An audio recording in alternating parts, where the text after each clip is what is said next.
कटकट नहीं करेगी, जोड़ों में दर्द नहीं होगा, कमर का दर्द दूर रहेगा, क्योंकि इसमें कैल्शियम, आयरन और ढेर सारे मिनरल्स आपको भर भर के मिलेंगे। ये कोई हलवा नहीं है और ना ही इसमें काजू बादाम है, लेकिन फिर भी ये आपके सेहत के खजाने की ऐसी चाबी है जो कि बच्चे से लेकर के बड़े बुजुर्गों तक सबको जिंदगी भर तंदुरुस्त रखेगा। क्योंकि ये एक ऐसी आयुर्वेदिक दवा बन जाएगी कि आप देखते ही बोलेंगे कि अरे पहले ऐसे क्यों नहीं बनाया, और इतनी स्वादिष्ट बनेगी कि बार बार फिर खाने का मन करेगा। तो चलिए बिना देर किए जल्दी से हम ये हमारी रेसिपी शुरू करते हैं।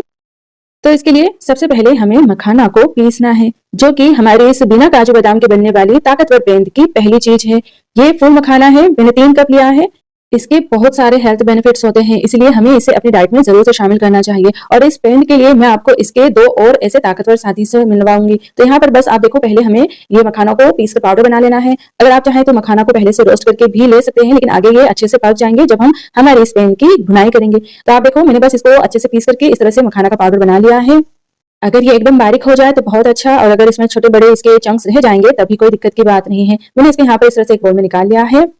मखाना के साथ साथ जो दूसरी ताकतवर चीज हमें अपनी इस पेंट में ऐड करना है वो है ये सफेद तिल, जो कि सर्दियों में हमें जरूर जरूर खाना चाहिए। और इसकी आज ये जो पेंट बनेगी ये तो टेस्टी भी इतनी बनेगी कि आप सारे इसके जो तिल जो लड्डू होते हैं वो भूल जाएंगे, और ये तिल वाली जो स्पेशल पेंट बन रही है यही बनाकर खाएंगे।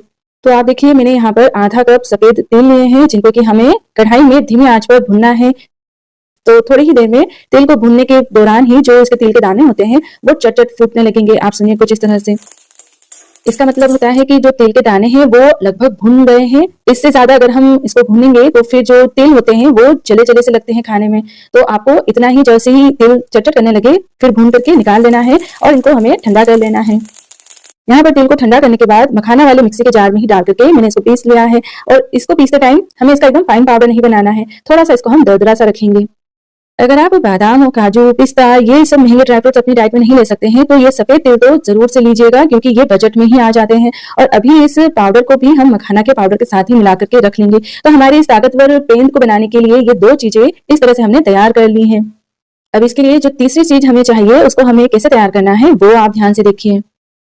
तो अब हमें कढ़ाई में देसी घी को गर्म करना है। आप देखो, मैंने ये चम्मच भर के जमा हुआ देसी घी लिया है, जो कि 2 टेबल स्पून के बराबर है। इसको हम कढ़ाई में डालेंगे और धीमी आंच पर इसको अच्छे से गर्म करेंगे। इसके ऊपर हम हाथ रखकर इस तरह से चेक करेंगे, एकदम हल्की हल्की हीट लगनी चाहिए। जब घी इस तरह से गर्म हो जाएगा फिर इसमें हम ये गोंद को फ्राई करेंगे। आप देखो, मैंने ये 1/4 कप बबूल कीकर की गोंद ली है। इंग्लिश में इसे एडिबल गम और अकाशिया गम के नाम से भी जानते हैं। इसको हमें घी में फ्राई करना है। तो ये सारी ही गोंद मैं एक साथ ही घी में डाल करके फ्राई कर रही हूँ। आप चाहें तो पहले गोंद को पीसकर इसका पाउडर बनाकर फिर घी में फ्राई कर सकते हैं, उस तरह से भी इसकी पेंट बनाई जाती है। लेकिन आज मैं आपको एकदम ही सिंपल स्टेप्स बता रही हूँ। तो सीधा ही हमें बस गोंद को इस तरह से घी में डाल करके